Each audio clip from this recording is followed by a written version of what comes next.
Hi hello friends, ಎಲ್ಲರಿಗೂ ನಮಸ್ಕಾರ. ಸ್ವಾತಿ ಒಗ್ಗರಣೆ ಡಬ್ಬಿ ಚಾನಲ್ಗೆ ಸ್ವಾಗತ. ಇವತ್ತು ನಾನು ಹಿತಕಿದ ಅವರೆಬೇಳೆ ಸಾಂಬಾರು ಮಾಡೋದು ಹೇಗೆ ಅಂತ ತೋರಿಸ್ತಾ ಇದ್ದೀನಿ. ಇದನ್ನು ಮಾಡೋದು ತುಂಬಾ ಸುಲಭ.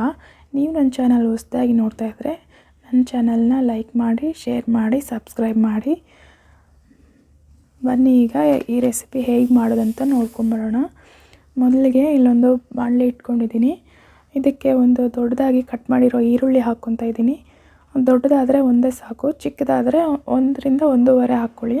ಸ್ವಲ್ಪ ಶುಂಠಿ ಹಾಕ್ಕೊಂಡಿದ್ದೀನಿ. ಒಂದು 10ರಿಂದ 12 ಬೆಳ್ಳುಳ್ಳಿ ಹಾಕ್ಕೊತಾ ಇದ್ದೀನಿ. ಇದು ಒಂದು ಚಿಕ್ಕದಾಗಿ ಕಟ್ ಮಾಡಿರೋ ಟೊಮೆಟೊ ಹಾಕ್ಕೊತಾ ಇದ್ದೀನಿ. ಒಣಮೆಣ್ಸಿನ್ಕಾಯಿ ಹಾಕ್ಕೊತಾ ಇದ್ದೀನಿ. 10 ಹಾಕ್ಕೊಂಡಿದ್ದೀನಿ. ನೀವು ಖಾರ ನೋಡ್ಕೊಂಡು ಹಾಕ್ಕೊಳ್ಳಿ. ಸ್ವಲ್ಪ ಲವಂಗ ಹಾಕ್ಕೊತಾ ಇದ್ದೀನಿ, ಸ್ವಲ್ಪ ಚಕ್ಕೆ. ಇವೆಲ್ಲ ಹಾಕ್ಕೊಂಡು ಸ್ಟವ್ ಮೇಲೆ ಇಟ್ಕೊತಾ ಇದ್ದೀನಿ. ಸ್ವಲ್ಪ ಎಣ್ಣೆ ಹಾಕ್ಕೊಂಡು ಇದನ್ನು ಸ್ವಲ್ಪ ಫ್ರೈ ಮಾಡ್ಕೊಳ್ಳಿ ಚೆನ್ನಾಗಿ. ಈರುಳ್ಳಿ ಸಾಫ್ಟ್ ಆಗೋವರೆಗೂ ಫ್ರೈ ಮಾಡಿಕೊಂಡ್ರೆ ಸಾಕು. 2ರಿಂದ 3 ನಿಮಿಷ ಫ್ರೈ ಮಾಡ್ಕೊಳ್ಳಿ. ನಿಮಗೆ ಸಾಂಬಾರು ಇನ್ನೂ ಜಾಸ್ತಿ ಬೇಕಂದರೆ ಈರುಳ್ಳಿ ಸ್ವಲ್ಪ ಜಾಸ್ತಿ ಹಾಕ್ಕೊಳ್ಳಿ, ಕಡಿಮೆ ಬೇಕಂದರೆ ಕಡಿಮೆ ಹಾಕ್ಕೊಳ್ಳಿ. ಈಗ ಈರುಳ್ಳಿ ಸಾಫ್ಟಾಗಿ ಬೆಂದಿದೆ.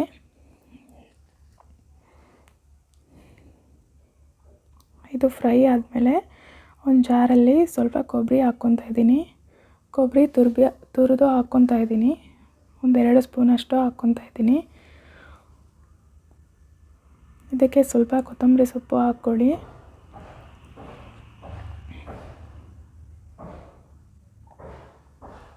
ನಂತರ ಇದು ಧನಿಯಾ ಪೌಡರ್ ಹಾಕ್ಕೊತಾ ಇದ್ದೀನಿ. ಧನಿಯಾ ಪೌಡರ್ ಒಂದು 3 ಸ್ಪೂನಷ್ಟು ಹಾಕ್ಕೊಂಡ್ರೆ ಸಾಕು. ಈಗ ನಾವು ಫ್ರೈ ಮಾಡ್ಕೊಂಡಿರೋ ಈರುಳ್ಳಿ ಹಾಕ್ಕೊತಾ ಇದ್ದೀನಿ.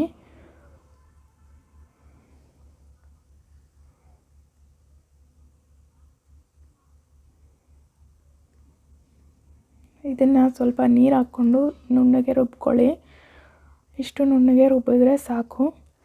ಈಗ ಒಂದು ಪಾತ್ರೆಯಲ್ಲಿ ಎಣ್ಣೆ ಹಾಕ್ಕೊತಾ ಇದ್ದೀನಿ ಸ್ವಲ್ಪ ಒಗ್ಗರಣೆಗೆ. ನೀವು ಒಗ್ಗರಣೆ ಬೇಕಾದರೆ ಲಾಸ್ಟಲ್ಲಿ ಕೂಡ ಹಾಕ್ಕೊಬೋದು. ನಾನು ಫಸ್ಟೇ ಹಾಕ್ಕೊತಾ ಇದ್ದೀನಿ. ಈಗ ಸ್ವಲ್ಪ ಸಾಸಿವೆ ಹಾಕ್ಕೊಂಡಿದ್ದೀನಿ. ಸಾಸಿವೆ ಹಾಕಿದ್ಮೇಲೆ ಒಂದು ಅರ್ಧ ಈರುಳ್ಳಿ ಕಟ್ ಮಾಡಿ ಹಾಕ್ಕೊಂಡಿದ್ದೀನಿ. ಸ್ವಲ್ಪ ಕರಿಬೇವು ಹಾಕ್ಕೊಂಡಿದ್ದೀನಿ.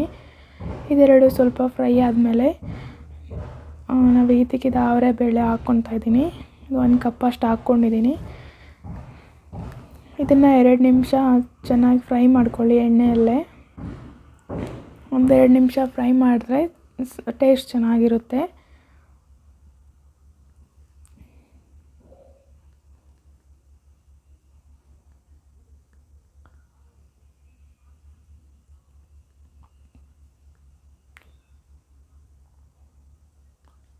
ನಾನಿಲ್ಲಿ ಚಿಕ್ಕಡಿಕಾಯಿ ಹಾಕ್ಕೊತಾ ಇದ್ದೀನಿ. ನೀವು ಇದ್ದರೆ ಹಾಕ್ಕೊಳ್ಳಿ, ಇಲ್ಲಾಂದರೆ ಸ್ಕಿಪ್ ಮಾಡಿ.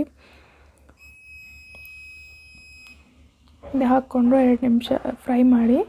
ಈಗ ರುಬ್ಬಿರೋ ಮಸಾಲೆ ಹಾಕ್ಕೊತಾ ಇದ್ದೀನಿ. ಜಾರಿಗೆ ಸ್ವಲ್ಪ ನೀರು ಹಾಕ್ಕೊಂಡು ಮಸಾಲೆ ಏನಾದರೂ ಇದ್ದರೆ ಸ್ವಲ್ಪ ನೀಟಾಗಿ ಹಾಕ್ಕೊಳ್ಳಿ. ನೀರು ಹಾಕಿ ಮಿಕ್ಸ್ ಮಾಡಿ ಹಾಕಿ. ಒಂದ್ಸರಿ ಚೆನ್ನಾಗಿ ಮಿಕ್ಸ್ ಮಾಡ್ಕೊಳ್ಳಿ.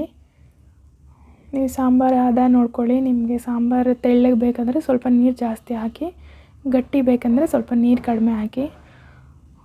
ನಾನು ಸ್ವಲ್ಪ ಮೀಡಿಯಮಾಗೆ ಮಾಡ್ತಾಯಿದ್ದೀನಿ.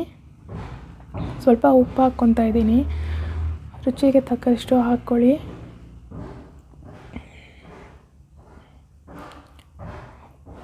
ನಾನು ಆಲೂಗಡ್ಡೆ ಹಾಕೋದು ಮರ್ತೋಗಿದ್ದೆ, ಅದಕ್ಕೆ ಇವಾಗ ಹಾಕ್ಕೊತಾ ಇದ್ದೀನಿ. ನೀವು ಇದಕ್ಕಿದ ಅವರೆಬೇಳೆ ಹಾಕ್ಕೊಂಡಾಗೆ ಹಾಕ್ಕೋಬೋದು ಆಲೂಗಡ್ಡೆ ಕೂಡ. ಇವಾಗ ಇದು ಸಾಂಬಾರು ಚೆನ್ನಾಗಿ ಕುದೀತಾ ಇದೆ. ಸ್ವಲ್ಪ ಮೀಡಿಯಮ್ ಫ್ಲೇಮಲ್ಲಿ ಇಟ್ಕೊಂಡು ಚೆನ್ನಾಗಿ ಕುದಿಸ್ಕೊಳ್ಳಿ. ಬೇಳೆ ನುಣ್ಣಗೆ ಸ್ವಲ್ಪ ಬೇಯೋವರೆಗೂ ಕುದಿಸ್ಕೊಳ್ಳಿ. ಆಗಾಗ ಮಿಕ್ಸ್ ಮಾಡ್ತಾಯಿರಿ. ಒಂದು ಪ್ಲೇಟ್ ಇಟ್ಟಿದ್ದೀನಿ ಮೇಲೆ, ಸ್ವಲ್ಪ ಗ್ಯಾಪ್ ಬಿಡಿ, ಅದಕ್ಕೂ ಹಬೆ ಎಲ್ಲ ಹೋಗೋಕ್ಕೆ. ನೋಡಿ ಈಗ ಬೇಳೆ ಬೆಂದಿದೆಯಾ ಇಲ್ಲ ಅಂತ ಒಂದ್ಸರಿ ಚೆಕ್ ಮಾಡ್ಕೊಳ್ಳಿ. ಈ ಥರ ಇಸ್ಕಿ ನೋಡಿದ್ರೆ ಬೇಳೆ ಬೆಂದಿದೆ ಎಲ್ಲ ಗೊತ್ತಾಗುತ್ತೆ. ಈಗ ಇದು ಬೇಳೆ ಬೆಂದಿದೆ, ನನ್ನ ಸಾಂಬಾರು ರೆಡಿ ಆಗಿದೆ. ಇದನ್ನು ಅನ್ನ ಜೊತೆ, ಮುದ್ದೆ ಜೊತೆ, ಚಪಾತಿ, ದೋಸೆ ಎಲ್ಲದಕ್ಕೂ ಚೆನ್ನಾಗಿರುತ್ತೆ. ನಿಮಗೆ ಈ ರೆಸಿಪಿ ಇಷ್ಟ ಆಗಿದರೆ ಸಬ್ಸ್ಕ್ರೈಬ್ ಮಾಡ್ಕೊಳ್ಳಿ, ಲೈಕ್ ಮಾಡಿ, ಶೇರ್ ಮಾಡಿ.